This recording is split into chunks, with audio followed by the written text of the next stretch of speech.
ጤና ተመልካቾች የሶማሌላንድን ጉዳይ የተመለከተ ጉዳይ ዛሬ በጣም አሳሳቢ ሆኗል። እንግዲህ በተለይም ደግሞ እስራኤል ላይ ጫናዎች በርትተውባታል። በእርግጥ እስራኤል በልበ ሙሉነት ያደረገችው ስለሆነ ወደ የምትጸጸትም አልሆነችም። የሚመጣው ሁሉ ምላሽ ለመስጠት ዝግጁ እንደሆነች በግልጽ አቋሟን እያሳየች ነው። ከዚህ አንጻር በርካታ ሀገራት እነ ኳታርን፣ እነ ኢራንን፣ እነ ሳውዲ አረቢያን ጨምሮ እስራኤል ያደረገችውን ያው ፖለቲካሊ የተለያዩ ጥያቄዎች ስላሉ በዛ መሰረት አውግዘዋል። ግን ደግሞ እስራኤል በምንም መንገድ በልበ ሙሉነት ያደረገችው ስለሆነ ወደ ኋላ የምትልም አገር እንዳልሆነች ጠቅላይ ሚኒስትር ቤንያሚን ኔታንያሁ ቀደም ሲል ተናግረው ነበረ። ከዚህ በፊት እኛ ብቻችንን የሆነው እናውቃለን፣ እኛ ብቻችንን ዓለም ላይ ብንቆም ብቻችንን መቆም የሚያስችል ማንነት አለን፣ ራሳችንን የምንከላከለው በጉልበታችን ነው የሚል ሀሳብም ስላላቸው ከዛ አንጻር በተቃኘ መልኩ የተለያዩ እንቅስቃሴዎችን እያደረጉ ይገኛል። ሶማሊላንድ የመጀመሪያዋን እንግዲህ ሉዓላዊ ሀገርነት እውቅና ከእስራኤል ማግኘቷን ተከትሎ የተለያዩ ጥያቄዎች እየተነሱ ነው። እንደነ ግብጽ፣ እንደነ ኢራን፣ እንደነ ቱርክ፣ ዮርዳኖስ የመሳሰሉ አገራት የእስራኤል እርምጃ ተቃውሞታል። ይህ ማለት በእርግጥ ጥያቄዎች ይነሳሉ። ከዚህ በፊት የነበሩ አገራት ራሳቸውን ገንጥለው ሀገር ሲሆኑ ለምሳሌ እንደነ ደቡብ ሱዳን፣ ለምሳሌ እንደነ ኤርትራ በስተት አፍሪካ ህብረትም ኢጋድም እነዚህ ሀገራትም መግለጫ አውጥተው አያውቁምና ይሄኛው ሲሆን ያው እንግዲህ የነሱ አጋር ሶማሊያ ስለተነካችባቸው ይመስላል አብዛኞቹ እንትን እያሉ ነው ወይም ደግሞ እየተቃወሙ ነው። ግን በሚገርም ሁኔታ ሁለቱም ተመሳሳይ ማንነት ያላቸው አገራት ናቸው። ያ ማለት ሶማሌላንድም የራሷ ማንነት አላት፣ ሶማሊያም የራሷ ማንነት አላት። ሶማሌላንድም ሶማሊያም ሁለቱም የእስልምና ሃይማኖት ተከታዮች ናቸውና አብዛኞቹ የአይኦሲ ሀገራት ወይም ደግሞ 57 የሚሆኑት የኢስላሚክ ኦርጋናይዜሽን ኮርፖሬሽን ወይም ደግሞ እስላማዊ ሀገራት ትብብሩ እሱ 57 የሚሆነው መግለጫ ሲያወጣ እንግዲህ ፖለቲካሊ አንደምታ ከሌለው በስተቀር ይሄ የሃይማኖቱን ጉዳይ ታሳቢ አድርገው ከሆነ ሁለቱም ያው የሚከተሉት ስለሚታወቅ ማለት ነው። ግን በእስራኤል ላይ ትንሽ ዱላዎች እንደበረቱ ወይም ጫናዎች እንደበረቱ የሚያሳዩ መረጃዎችን መረዳት ቀላል ነው። ግን ምንም መፍትሄ እንደማይመጣ ያሳያል። ሶማሊያ ራሱ እስራኤል የሰጠችውን እውቅና እንድትመልስ የሚል ጥያቄ ነው ያቀረበችው። ይሄ የማይሆን ነገር ነው። በእስራኤል በባህላቸው እንደዛ አይደለም። ልክ በእነሱ ባህል አስክሬን በምንም መንገድ ጠፍቶ ከቀረ መመለስ አለበት ብለው የሚያስቡ ሰዎች እንኳን ቃል አንዴ ያወጡትን ይሄን አያረጉትምና ግን በሶማሌላንድ ጉዳይ ላይ በርካታ ፖለቲካዊ አንደምታ ያላቸው ሀሳቦች የተጋሩ ነው። ቻይናም በነገራችን ላይ ይህን ጉዳይ አውግዘዋለች። ከተለያየ አቅጣጫ የሚታይ ቢሆንም ፖለቲካሊ ግን ኤንጌጅድ የሆኑ ሀገራት ቁጥራቸው ከጊዜ ወደ ጊዜ የጨመረ መምጣቱን ደግሞ ታሳቢ ማድረግ ቀላል አይደለምና ግብጽ፣ ኢራን፣ ቱርክና ዮርዳኖስ፣ ሳውዲ አረቢያ እንደዚህ መሰል አገራት እንደምታወቀው የገልፍ ሀገራት ትብብር ወይም ደግሞ ምክር ቤቱ ማለት ነው ጂሲሲ የሚባለው ከዛም ደግሞ አረብ ሊግ የሚባለው ካይሮ ውስጥ ያለው ይሄን እንደዚሁ አውግዘዋል። ግን የሚሆን አይመስልም። ዮርዳኖስ፣ ሳውዲ አረቢያ፣ ካታር፣ ኩዌት፣ ኢራን፣ ኢራቅ፣ ጅቡቲ፣ ናይጄሪያ፣ ፓኪስታን በጣምና ሌሎች ሀገራት ይሄን ጉዳይ አውግዘውታል። ግን ያወገዙበት መንገድ እስራኤል ለሶማሊላንድ እውቅና መስጠቷን እንቃወማለን በሚል ነው የጋራ መግለጫ ያወጡት። እንግዲህ ተቃውሞውን በምን መንገድ ሊያስቀጥሉት ይችላሉ የሚለውም በሌላ አጋጣሚና ሁኔታ የሚታይ ነው። ግን እጅግ አስቸጋሪ ነው። የእስራኤል ውሳኔ እንግዲህ በአፍሪካ ቀንድ ሀገራት በቀይ ባህርና በጠቅላላው በመላው ዓለም ትንሽ ችግር ሊፈጥር ይችላል ወይም ደግሞ ፖለቲካዊ አለመግባባት ሊፈጥር ይችላል የሚል አረዳድ እንዳላቸው ነው የሚናገሩት። ግን አይመስልም። ይሄ ሁሉም አገር የራሱን ፖለቲካዊ ፍላጎት ለማስቀጠልና ለማስፈጸም ነውና ይሄኛው አረቡ ዓለም ቢቃወምም ባይቃወምም በዚህኛው በአረቡ በኩል ያለው ቢቃወምም ባይቃወምም በምዕራቡ በኩል ያለው ደግሞ ጸጥታን መርጧል። እንደነ አሜሪካ እንደነ ብሪታንያ ያሉ አገራት እንዲያውም ቀጥታ አሁን ቀጥለው ከእስራኤል ቀጥለው እውቅና ሊሰጧት እንደሚችሉ ፍንጮች አሉና እንደነ ኢትዮጵያ ያሉ ቁልፍ ሀገራት በዚህ በአፍሪካ ቀንድ ማለት ነው እንደዚህ ስትመለከቱ እነሱ አሁን ዝምታን መርጠዋል። እነ ጅቡቲ ድምጽ አሰምተዋል። ያው የፖለቲካ ፍላጎታቸውን በተለየ መንገድ እንትን ለማለት ፈልገው ነው። ኦፍ ኮርስ ከኢትዮጵያ የሚቀርባቸው ጥቅም አለ። እዛ አካባቢ ተፈላጊነታቸው ዝቅ ይላል። ምክንያቱም እንግዲህ ሶማሌላንድ ስትመጣ በርካታ ሀገራት ጦራቸውን እዛ ያሰፍራሉ። ጅቡቲ በብቸኝነት የ12 ሀገራትን የጦር ሰፈር የያዘች ሀገር ናትና አሁን ደግሞ ሶማሌላንድ እዛው ጎኗ ላይ ስትመጣ ሶማሌላንድም ላይ በተመሳሳይ እንደዚህ አይነት ቁርጠኝነት ወይም ደግሞ እርምጃ ስለሚወሰድ ኦፍ ኮርስ ጥያቄዎች ላይ እነሱ አይችሉም። ጅቡቲም ከራሷ የፖለቲካ ፍላጎት ከራሷ ጥቅም አንጻር ይህን ጥያቄ ልታነሳ እንደምትችል ይገመታል። ግን መግለጫው የእስራኤልን ውሳኔ ያወግዛልና በአፍሪካ ቀንድም በቀይ ባህርም እንደዚሁ በጠቅላላው በዓለም ዙሪያ ችግር ሊፈጥር የሚችል የእስራኤል ውሳኔ ነው የሚል ሀሳብ ነው የሰጡት። ያው እንግዲህ አስበው ለአፍሪካ ቀንድ አስበው እንዳልሆነ ይታወቃል። ለአፍሪካ ቀንድ ካሰቡ ከዚህ በፊት ግብጽ፣ ሶማሊያ፣ ኤርትራ አንድ ላይ ሆነው በኢትዮጵያ ላይ ጫና ለመፍጠር ሲፈራረሙ አንድም ሀገር አንድም ኦርጋናይዜሽን መግለጫ አላወጣም ነበርና ይሄ ሲሆን ግን አንደኛ ለምንድን ነው የሆነው የሚል ጥያቄ ያስነሳል። ሶማሌላንድ ስለሆነችን ብቻ ሳይሆን እስራኤል ስላደረገችውም የተናደዱ ይመስላል። ከዚህ በፊት እንግዲህ እስራኤል በእንደዚህ አይነት በዓለም አቀፍ ጫና ውስጥ ማለፍ፣ በዓለም አቀፍ ፈተና ውስጥ ማለፍ የለመደች ሀገር ናት። ምንም አሁን በዚህ በጋዛው ጦርነት ሁሉም ሰው የሚያውቀው ነው። የፐብሊክ ኦፒኒየን ተቀይሯል። ኦፍኮርስ ስቲል የምትፈጽመውን ጥቃት በተመለከተ በርካታ ሀገራት ያወግዟታል። ፐብሊክ ኦፒኒየን ተቀይሯል፣ ወይም ደግሞ ሰዎች ወደዛ የሚመለከቱበትን መንገድ ቀይረው እስራኤል ልክ አይደለችም በሚል ጫና እየተፈጠረባት ነበር። አሁንም በተመሳሳይ ለሶማሌላንድ እውቅና መስጠቷ ደግሞ ጫና እንዲፈጠርባት አድርጓል። ግን ይሄኛው ደግሞ ጫና ሲፈጠርባት ምንድነው የምትሆነው? ምን አይነት የፖለቲካዊ እርምጃ ልትወስድ ትችላለች፣ በሷስ ላይ ሊወሰድ ይችላል የሚለውን ደግሞ ታሳቢ ማድረግም እንደዚሁ ያስፈልጋል። ግን ብዙ ሰዎች በሚያስቡት ልክ አይደለም ይሄኛው ጉዳይ። አሁን በተለያየ አቅጣጫ ታይቶ በተለያየ መመዘኛ ታይቶ የእስራኤል ውሳኔ ልክ ነው አይደለም የሚለው እስራኤል ብሪታንያና አሜሪካን ሳታማክር ያደረገችው እንዳልሆነ ይገምታልና ቀላል አይደለም።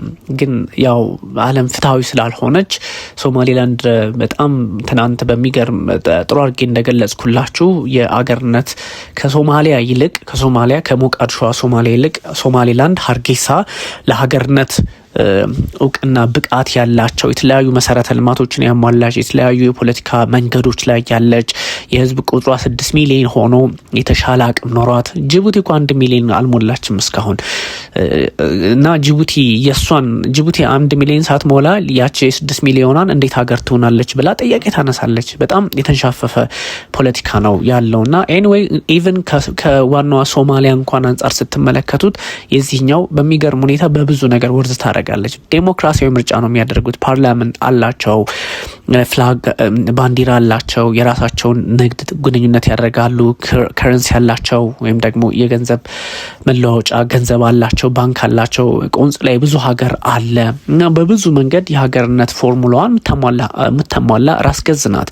ኤኒዌይ ትሰጥም አትሰጥም የእስራኤል መምጣት ለኢትዮጵያ እንደ በረከት ነው የሚታየው። ይሄ ብዙ ሰዎች ኦፍኮርስ እናንተ ዋይስ ስለሆናችሁ የኔ ተመልካቾች አንደርስታንድ ታደርጉታላችሁ። ምክንያቱም እስራኤል እዚህ መምጣቷን ደጋግሜ እንደምላችሁ ከጋዛው ጦርነት ለይታችሁ ነው የምታዩት አብዛኞቻችሁ ኦፍኮርስ። ምክንያቱም እስራኤል እዚህ መምጣቷ ለኢትዮጵያ ብሔራዊ ጥቅም ሲባል ለኢትዮጵያ ጥቅም ኢትዮጵያ ባህር በር እንድታገኝ ኢትዮጵያ ሁሉም ጠላቷ ሆኖ እስከተሰለፉ ድረስ ጅቡቲም፣ ሶማሊያም፣ ግብጽም ሁሉም ጠላቷ ሆኖ እስከተሰለፉ ድረስ ከነሱ በተቃራኒ የሆነ ኃይል መምጣት ከኢትዮጵያ ጋር ይሰራል ማለት ነው ባይ ዲፎልት እና እነዚህ ደግሞ ትንሽ የፖለቲካ አረዳዱን ቅርጹን የሚቀይር ነውና የፖለቲካሊ ወይም ደግሞ የዲፕሎማቲክ ጉዳዮች ላይ ባክላሽ ይኖራል። ኦፍኮርስ የዲፕሎማቲክ ባክላሽ አለው።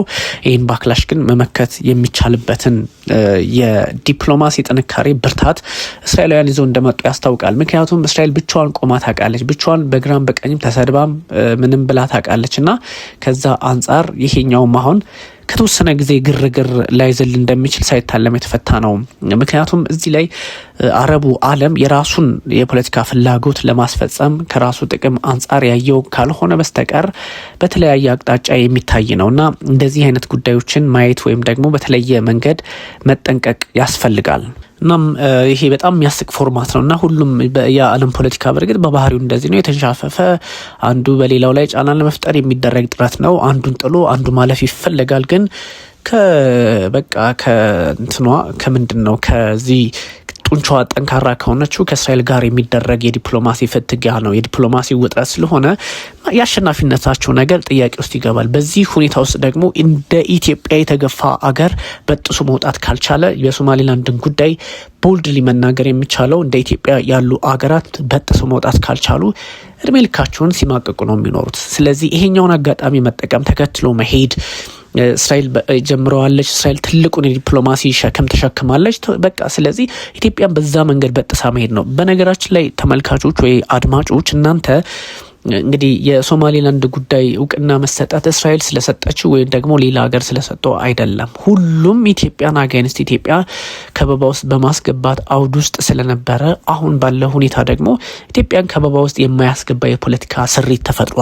ሰው ኢትዮጵያም ደግሞ እንግዲህ ገና ለገና የሌላውን አገር ዲፕሎማሲ ጫና በመፍራት የአረቦቹን እየየ በመፍራት እንደዚህ ትንሽ ዲፕሎማቲክ ላይ የምትለሳለስ ከሆነ ዋጋ የምትከፍለው ራሷ ኢትዮጵያ ነች። ስለዚህ በእንደዚህ አይነት ጊዜ እኛ የሆነ መፍትሄ ማምጣት እንዳለብን ይሰማኛልና ብዙ ሰዎች እንግዲህ ኢራን ስለተቃወመች፣ ካታር ስለተቃወመች፣ ምናምን ሳውዲ ስለተቃወመች፣ ግብጽ ስለተቃወመች እንደዚህ ምናምን ስለዚህ ልክ እንዳልሆነ ጉዳዩን አድርጎ ሊያስብ ይችላል። ሁሉም በጥቅም ነው። ሁሉም የሚለው ሁሉም ደግሞ ኖ ትክክል አይደለም ይሄ እንደዚህ ነው እያለ የሚያወራው ከራሱ የፖለቲካ ፍላጎት አንጻር ነው እንጂ ሌላ ምንም አዲስ ነገር ኖሮ አይደለምና ይሄኛውን ነገር ሰው በቀላሉ ሊመለከተው አይገባም። ኢትዮጵያም ጋር አሄድ መባል አለባት የሚል አረዳድ ሊኖር ይችላል። እንደዛ ካልሆነ ዝም ብሎ ድካም ነው የሚሆነው። ነገም ከነገ ወዲያም በተለያየ መንገድ የአገራቱን ፖለቲካዊ ግንዛቤ በተለየ አቅጣጫ ለማየት ካልተቻለ በስተቀር አስቸጋሪ ነው። ኦፍኮርስ እንደነ ግብጽ ያሉ ሀገራት ኢትዮጵያ አሁን ይህን ብትቀላቀል ተመቻቸው፣ ኢትዮጵያን ለማግለል ይመቻቸዋል። ግን ደግሞ እስራኤል የምትባል ጠንካራ ሀገር ናት። የማይካደው እስራኤል በፍልስጤም ላይ በምትፈጽመው ጥቃት ብዙዎቻችን ልክ አይደላችን ብለን አውገዘናል፣ ወይም ደግሞ ትክክል እንዳልሆነች እናምናለን። ምክንያቱም ሰብአዊነት እዛ ላይ ዋጋውን አጥቷል። ምንም ጥያቄና መልስ የሌለው ከዛ አንጻር ሌላ ቨርዥን ነው። ግን አሁን በመጣችበት ሁኔታ ደግሞ ከእስራኤል ጎን ያለመሰለፍ ወይም ደግሞ እስራኤልን ታሳቢ አለማድረግ ከባድ ነው። ታሪክ ድጋሚ ሪጂዮን አድርጓል። እዚህ አፍሪካ ይሄ ኮንፊግሬሽኑ አስቸጋሪ ቀጣና ነው እና በዚህ ልክ መታየት እንዳለበት ነው የፖለቲካ ተንታኞችም የሚያስቀምጡት። የኔ ማረዳድ የመንግስታቱ ድርጅት የጸጥታው ምክር ቤት እንግዲህ እስራኤል በሶማሊላንድ ላይ ያጎናጸፈችውን እውቅና ተከትሎ ሉዓላዊነት ተከትሎ አስቸኳይ ስብሰባ ያደርጋል። ይህን እንግዲህ እስከዚህ የመንግስታቱ ድርጅት ይህን ሲያደርግ ምንድነው አንደምታው? ምን ይወስናል? አሜሪካ የምትባል ሀገር እዛው ቁጭ ብላለች። ስለዚህ የትልልቆቹን አቋም እናያለን ማለት ነው። ቻይናም አውግዛለች። ኦፍ ኮርስ ቻይናም ያወገዘችበት ምክንያት እንደምታውቁት ነው። ታይዋን አለች። ነገ ከነገ ወዲያ ታይዋን ደግሞ ምንድነው የምትሆነው? ታይዋንን በዚህ መንገድ እንደ አሜሪካ ያሉ ሀገራት ወይም ደግሞ ሌሎች ቦልድ ሊል የሀገርነት እውቅና ሊሰጧት ይችላሉ ከሚል ስጋት ነው። ኦፍ ኮርስ በእርግጥ ታይዋን ስንት ሀገር ወደ 13 ሀገራት እውቅና ሰጥተዋታል። ያ ማለት ግን የሀገርነት እውቅና አገኘች ማለት አይደለም። ለታይዋን እንኳን እውቅና መስጠት ከባድ ነው። ምክንያቱም ቻይና ጋር ነው የሚላተመው አንድ ሀገር። የዓለማችን ቁጥር 2 ኢኮኖሚ፣ የዓለማችን ቁጥር 3 ጦር፣ የዓለማችን ብዙ ነገሮች ላይ ቁጥር 1 2 እያለች የቀጠለች ሀገር ናት። ስለዚህ ጦርን ብትከፍት አደገኛ ነው። ሶማሊያ ግን አታስፈራም እንደሚታወቀው። ኤኒዌይ ሶማሊያ ለምታነሳው ጥያቄ ሌጂቲማይዝ ለማድረግ የሚሞክሩት የአረብ አገራት በተለይም እነ ግብጽ እንግዲህ ራሷን አረብ ስለምታደርግ አፍሪካነቱ ብዙም እንትን አይላትም። ይህን ነው ታሳቢ የሚያደርጉትና እጅግ አስቸጋሪ ነው። ከዛ ውጭ ደግሞ እንግዲህ አስቸኳይ ስብሰባ የሚያደርገው የጸጥታው ምክር ቤት እንግዲህ 15ቱ ማለት ነው 5ቱ ቋሚዎች ፕላስ 10 በየ2 ዓመቱ የሚለወጡት ማለት ነው የሚሰጡት አስተያየትና ሀሳብ ይታያል። የመንግስታቱ ድርጅት የእስራኤል አምባሳደር ዳኒ ዳኖን ደግሞ ፖለቲካዊ ውይይቶች እንግዲህ አንደግፍም ብለዋል። በኤክስ ገጻቸው ላይ ነው ሀሳባቸውን ያስቀመጡት። ትራምፕ እስራኤልን ተከትለው ለሶማሊላንድ እውቅና እንደማይሰጡ ቢናገሩም ግን አንዳንድ የፖለቲካ ሂደቶች አሉ። በፍጥነት ነው አልሰጥም ያሉት እንጂ በተለያየ አጋጣሚ ሊሰጡ እንደሚችሉ ደግሞ ፍንጭ ሰጪ ሀሳቦችን ሲያነሱ ነበረ። ሰው በቀላሉ አይታይም። ሶማሊላንድ ምን እንደሆነች በትክክል የሚያውቅ ሰው ግን አለ ሲሉ ትራምፕ ይጠይቃሉ። ምክንያቱም አሁን ስለ ሶማሊላንድ ሁሉም ሲንጫጫ ምን ማለት ፈልገው ነው የሚል ሀሳብ ለማንሳት ፈልገው ነው። ግዛት የምታስፋፋው እስራኤል ለፍልስጤም ሀገርነት እውቅና ብትሰጥ ይሻላል በሚል ደግሞ ካታር እንደዚሁ እስራኤልን ሸንቆጥ አድርጋታለች። ኢጋድም እና አውሮፓ ህብረትም የተለያዩ ኃይላትና ቡድኖች ጫናውን እንግዲህ እንትን ለማለት ሞክረዋል። ቻይና፣ ሳውዲ አረቢያና እንግዲህ ፍልስጤም ለሶማሊላንድ የሰጠው እውቅና መቃወማቸውም ይታወቃል። ብዙ ጉዳዮች አለመረጋጋትን ሊፈጥሩ ይችላሉ። ግን የቱርክ ውሳኔ ሜቢ ወርዝ ሊያደርግ የሚችለው የእሷ ነው። ምክንያቱም ሶማሌላንድ ላይ ጥቅም ስላላት ፖለቲካዊ ጥቅም ፍላጎትም አላት።